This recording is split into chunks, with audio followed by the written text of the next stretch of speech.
I don't know about you, but when I first started podcasting, I did not know much about the importance of, well, many things, let's just say. And one of those things that I did not know much about was podcast episode descriptions. So now that I do, I thought, why don't I share it with you? Why don't I share what it is that I've learned about the importance of episode descriptions? Because I'm sure that everyone else is probably way ahead of me when I started podcasting, and how to actually take full advantage of them to grow our podcasts. Yeah, that sounds like a good idea, right? And by the way, what I'm going to be talking about, actually, let's start with what I'm not going to be talking about. I am not going to be going into writing a description for your podcast as a whole, right? Because even when I Googled this topic about how to write an episode description, there were a lot of articles on how to write a podcast description for your total podcast, but not actually individual episode descriptions. So I'm not going to be talking about your podcast description. This is going to be about your episode description. I am not going to be talking about writing show notes because these are actually very different things. I know if you're surprised by this fact, you're not alone because I was too. I was like, what is this thing called? How is a show note different to description? They are different.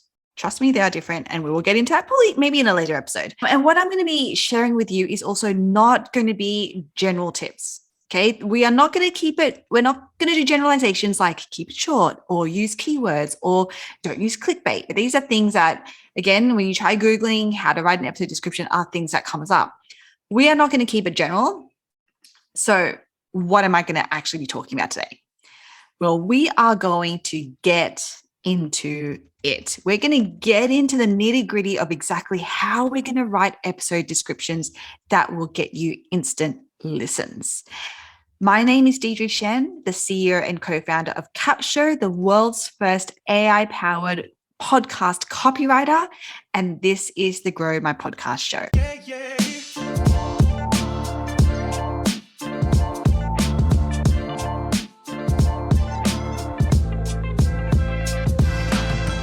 Hello, everyone. You're listening to the Grow My Podcast Show. I am Deirdre Shen, the CEO and co-founder of Capshow, and I'm going to be joined by Bona Rai. She's my co-founder and the COO of Capshow because we're going to have some fun talking about episode descriptions. Okay, so why episode descriptions? Let me tell you. I didn't quite understand just how important episode descriptions were. And okay, before you judge me, let me explain why. All right, I got nothing. Okay. So when we started our first podcast, I did it without a lot of intention. Okay, I'm going to be completely honest. I was doing it to try to find my voice, find my message, because that's what we were told to do. And obviously at some point, I was thinking that perhaps it would be good to use this as a platform to build my credibility as well. But to start, I guess I didn't think I needed to spend too much time and effort on the description because it was just something that was kind of just gonna be there. I was just kind of dabbling in it. As you may know by now, this podcast, my first podcast, not only helped me build my credibility, but it also helped me get leads and sales, which is why I was able to do over $200,000 that year in sales. And if you don't know the story, then definitely go back and listen to episode 1 of this podcast because I take you through exactly how that happened. And part of being able to do that was because I became a lot more intentional about how I was writing episode descriptions using my content honey trap strategy. Now, it goes without saying that writing episode descriptions is important because it is one of the first things that people are going to read to assess whether they want to listen to your episode or not. And I say one of the first because obviously the title is probably the first thing. And if you want to know how to create compelling episode titles, then head back to episode 5 because we take you through the episode title formula to double your listens in that episode. So super valuable. Okay, but back to descriptions. Super important. And I did not realize this. I did not know this. And this is when I'm going to invite Bona to join me here to help illustrate. She's going to help us illustrate how much I did not realize this. I like to think of it as the period of your life where you were, dabbling in some creative writing. Yeah. Finding your voice, just putting stuff out there. Just dabbling all over the place. That's right. I'm doing. Okay, so she's going to share some of the amazing, I'm going to say amazing, not not episode descriptions I used to write. And yeah, we're going to be laughing about these. I think that's totally cool because I want you to know what it is that you should not be doing. Okay, this is examples of what you should not be doing. Are you cool with that? Yes. Okay, so Vanna, I did not realize how important episode descriptions were to the point that I was writing something like this. So this is episode number 74 of the Growth Boss podcast. Okay. You let me go 73 episodes, 74 episodes without knowing how to write an episode description. I scrolled right at the start, but I thought, oh no, I can find some gems, I think, in the later episodes as well. Now, the episode title, which, as you said, definitely worth listening to our episode on how to write a good one, but the episode title was a shocker as well. The episode title was The Good Old Days. That's it. Oh my God. And to remind you, the Growth Boss podcast was a podcast about building an e-commerce business from 0 to 6 figures. Right. Okay. So the good old title was The Good Old Days.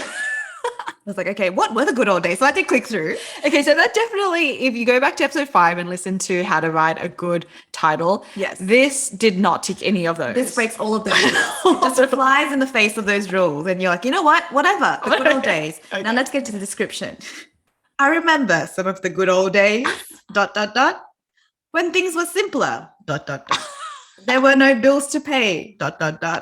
No business stresses to deal with, ... I didn't have to worry about making any sales. At this point, okay, what are we doing? Well, look, I'm just going to say it's because when you say ... it's in my reading.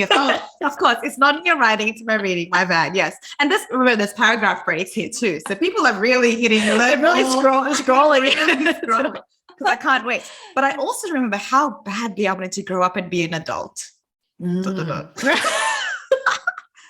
It just takes a pivot. And another podcast episode, I'm like, wait, another? Which was the first? I listened to recently, had me thinking about this, ... about the concept of longing and where you are right now in this present moment. I'm like, where are we? What is going on? And how this impacts us all the time when we're trying to grow our businesses. It's like, if you're feeling like you might need some motivation right now for what you're doing, that this podcast episode is for you. I'm like, I guess I always need a little motivation, but I don't know what that was. What was that? Yes, also a good old day. I do need some motivation. It was a lot. So I thought that was one of your my finer moments. Yes, finer moments of writing terrible podcast episode descriptions. I mean, because you're normally quite a direct person, right?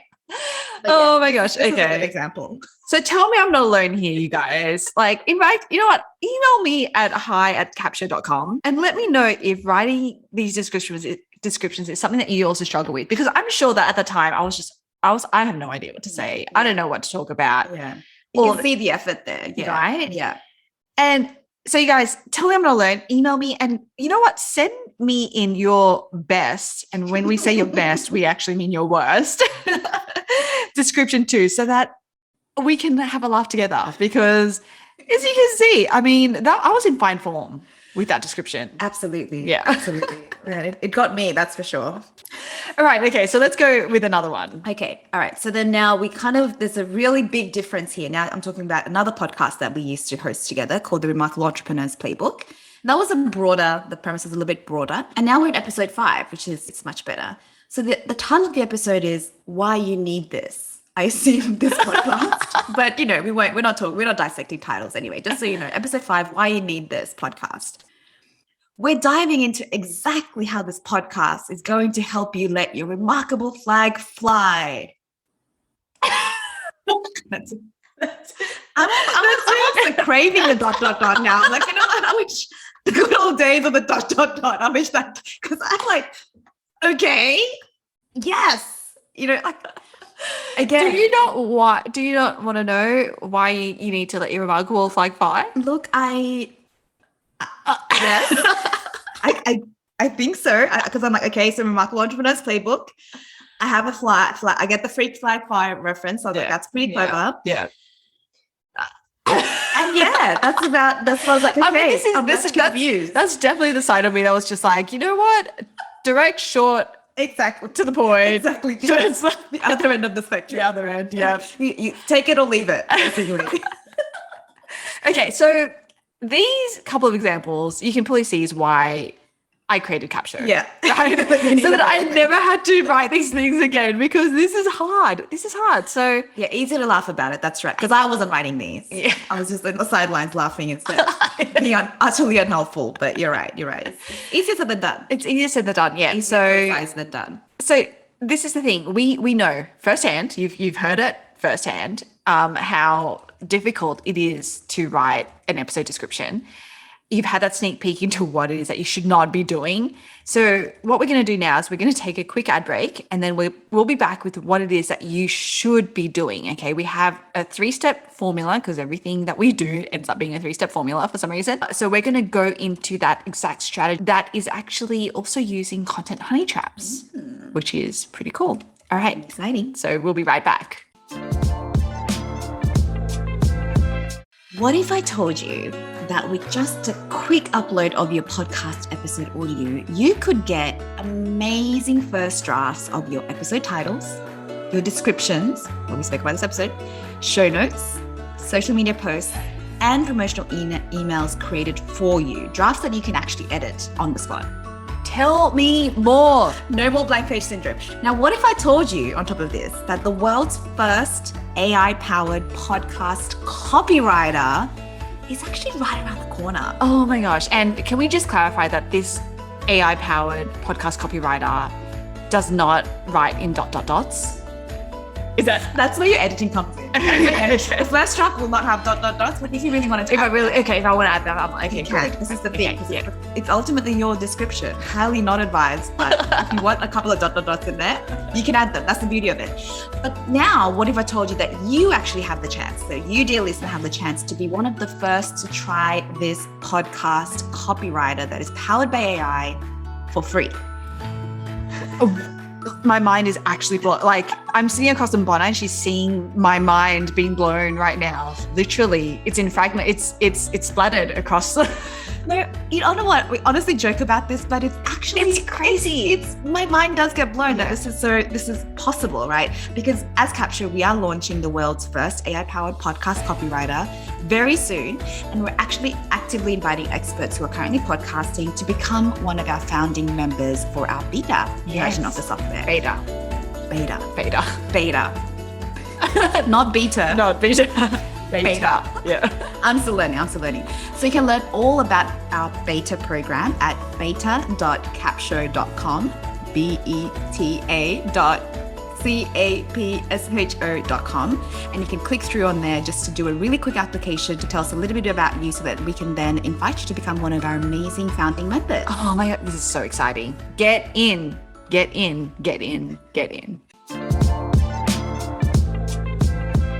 We are going to be going into how to use content honey traps in our episode descriptions to instantly increase the number of downloads and listens that you get. Because I know we put so much effort into creating content and recording the actual episode. Maybe we've hired someone to actually do the podcast production and editing for us.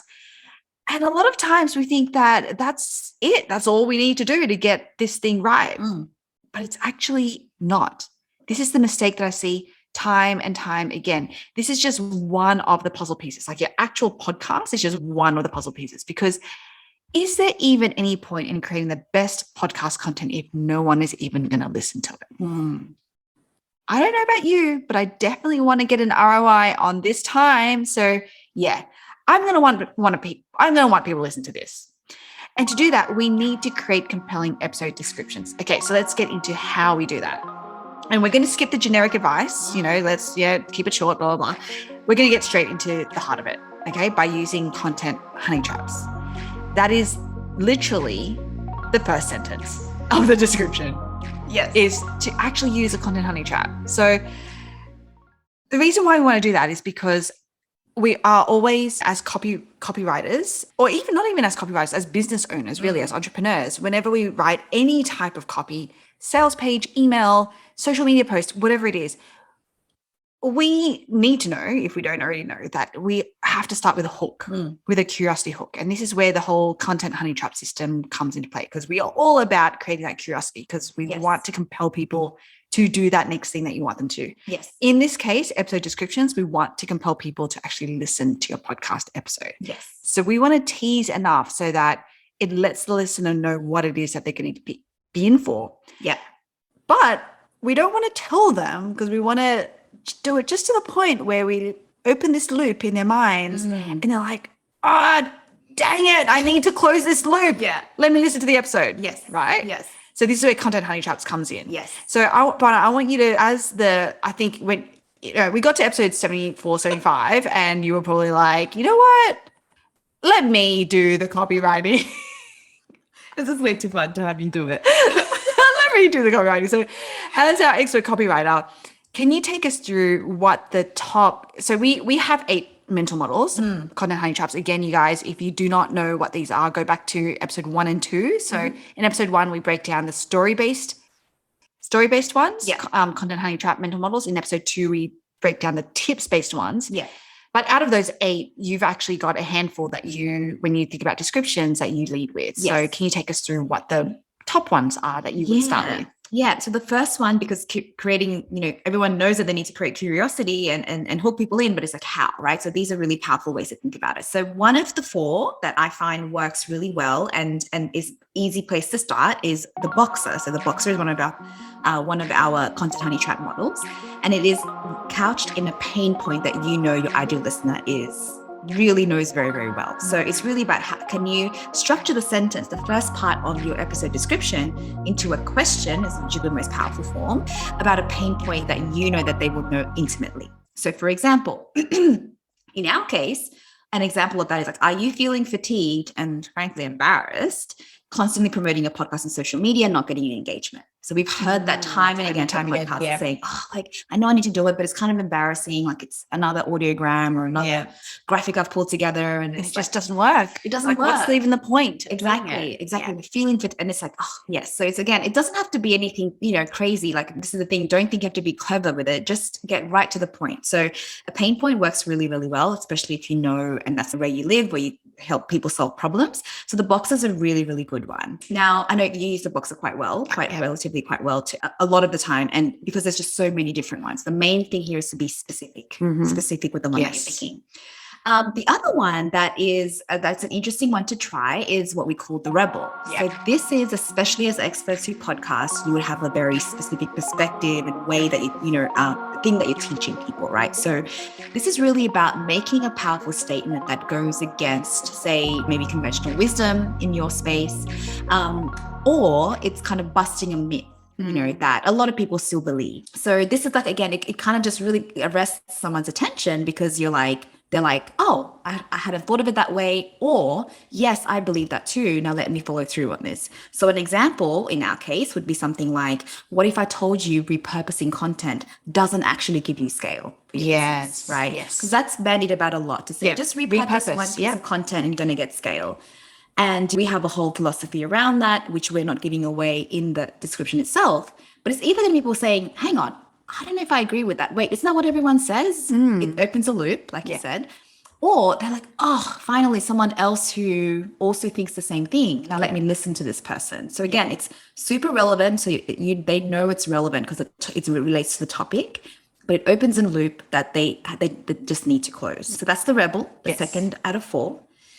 Now, the third one is one of my favorites. This is called the cliffhanger. So this is when you do have we always advise you to tell your story, obviously in the podcast, every podcast episode, or a story of yours, or like a lot of podcasters, if you're interviewing, then, it's all about your guest story, right? Yeah. So the cliffhanger mental model in your episode description is all about picking a really juicy and compelling part of either your story that you're telling or your guest story, and including that in the description. So this is a little bit difficult because you kind of like, how much of it do you write? Sometimes there might be a really quick quip that you can put in there. Sometimes it needs a little bit of context setting. Yeah. One that I personally really liked was on How I Built This Podcast, where they were talking about this wine company, and with hardly any money or connections, Robin McBride and Andrew McBride John built one of the biggest Black-owned wine companies in the world, a journey that began with an extraordinary family discovery. They're half sisters who didn't even know of each other's existence until they're both young women. What? Right? And it's I need to know what happened. Yeah. And it's kind of like, so the audience are people who, like we talked about in a previous episode, other entrepreneurs who want to learn from other entrepreneurs. So entrepreneurs who want to learn from other entrepreneurs. And it's kind of like, what does the half sister have to do with the wine? And again, but I know that they built this amazing, there's an outcome, it's an entrepreneurial commercial outcome that is hooking me in. And this, and again, these two, and I wonder what their lives were like and what did they mean? And what was that like? Again, just so many questions. Yes. So many questions that it opens up. Again, but super relevant. People who aren't interested in entrepreneurship will probably scroll right on by, aren't even looking at that podcast. So the cliffhangers are really, if you've got a juicy moment, definitely want to use that one. Yes. And finally, we have the Marvel. So this one is a really fun one as well. As experts in our space, we have our own methodology and unique ways of doing it. We love giving them a name. We highly recommend giving them a name. We should actually have like a framework name generator or something. I feel because I have so many names. So like content honey traps and honey trap marketing and the traffic pyramid and message lytics and I name everything. That's right. I think you should maybe offload that into another framework.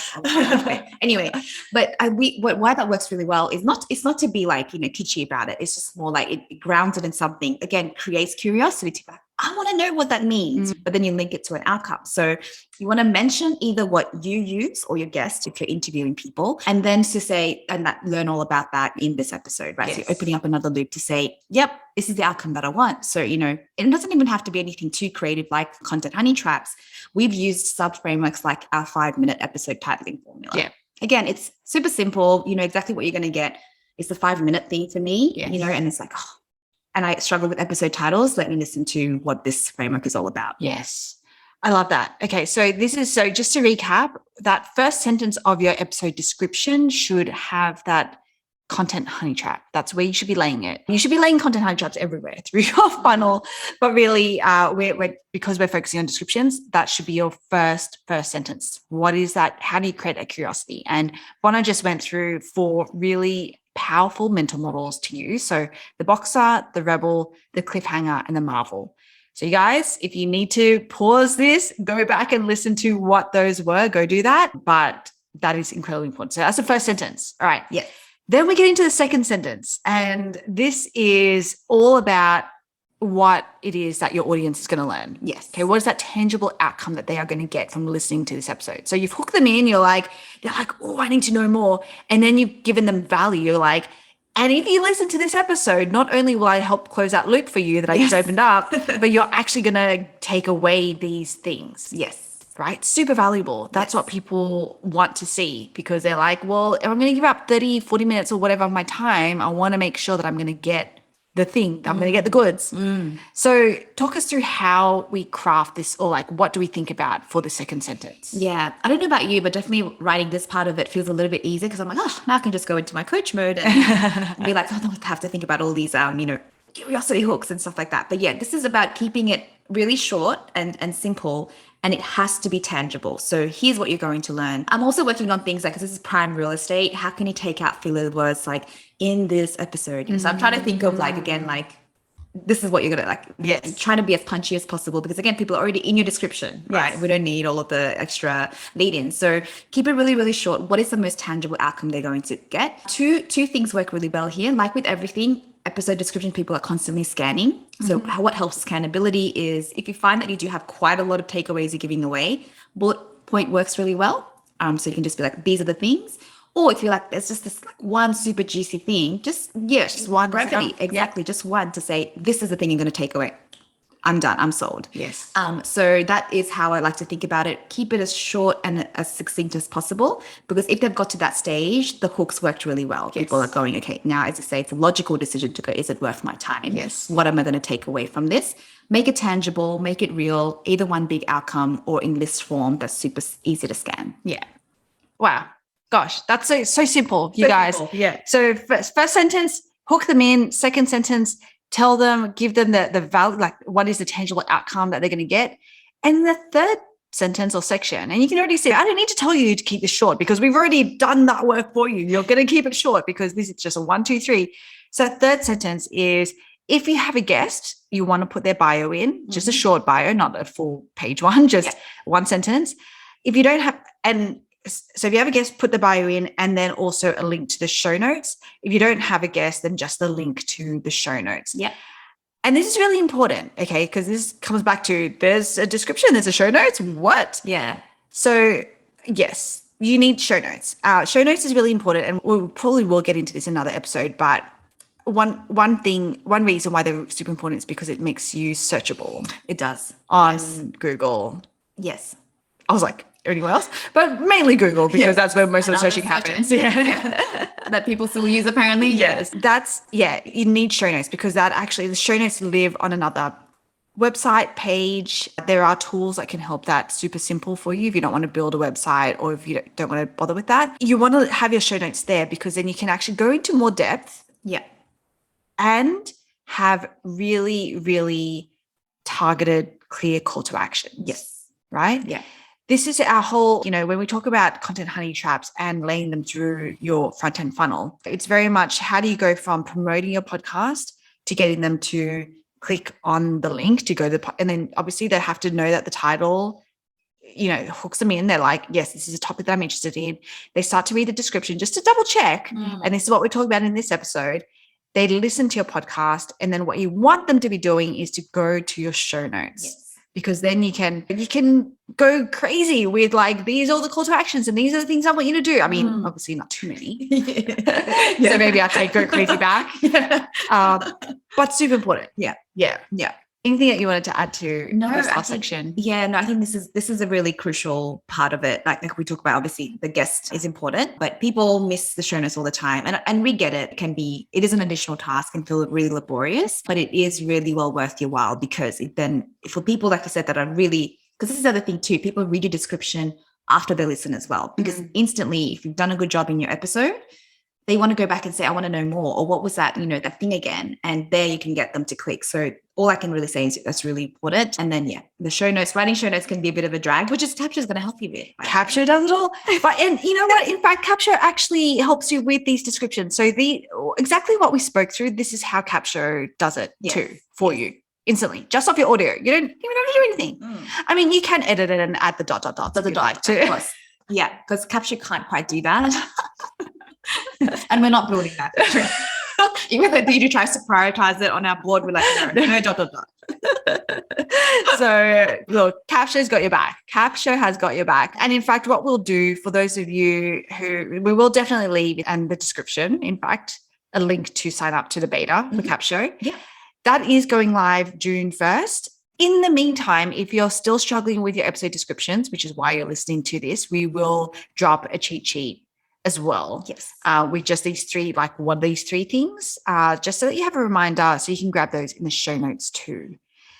All right. So that's it. That's how to write your episode descriptions so that you can get those instant listens.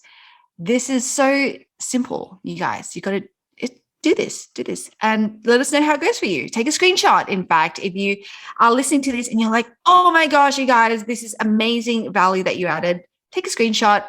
Share it on your socials. Tag me. I'm at Deirdre Shen because I would love to. Oh, that would make my day if someone did that. Yeah, seriously. And you guys go sign up for the beta, get the cheat sheet, and we will see you on the next episode. Bye. Bye.